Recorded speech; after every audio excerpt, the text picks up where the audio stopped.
Hey guys! Another day, another mini vlog! For today's ganap mga mare ay samahan niyo naman kami sa recognition day ng aking dalawang dalaga. At Wow! kung napapansin nyo nga mga mare ay nagsasalita nga ako dyan pero hindi ko nga namalayan na may background music pala tayo kaya eto for the edit na nga lang tayo at mag voice over. Anyway, same day recognition nga ng aking dalawang dalaga pero magkaiba nga sila ng oras kaya ito unahin na nga natin si Ate Pipay. Siyempre kasama nga natin dyan si Kalbo. Wow! Siyempre walk-in distance lang naman ang ating bahay sa eskwelahan kaya ayan for the lakad nga ang mga first song.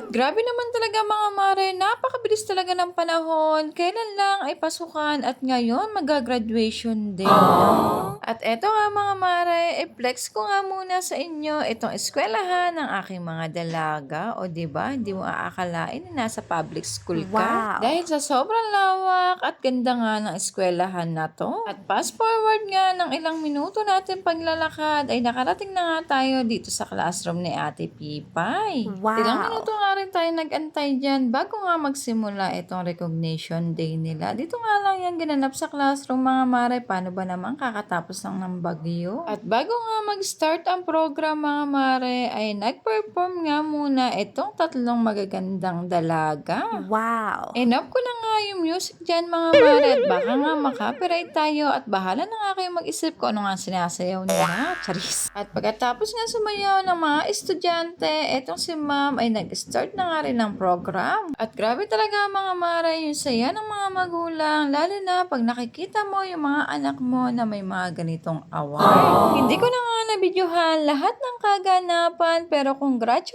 dito sa akin dalaga at sa kanyang mga kaklase. At nais ko nga rin magpasalamat sa lahat ng teacher na tumatayong pangalawang magulang para sa ating mga anak. At sa mga magulang na patuloy na nagsusumika para makapagtapos ng pag-aaral ang kanilang mga anak. O siya, hanggang dito na lang mga mare. Thanks for watching everyone. Bye!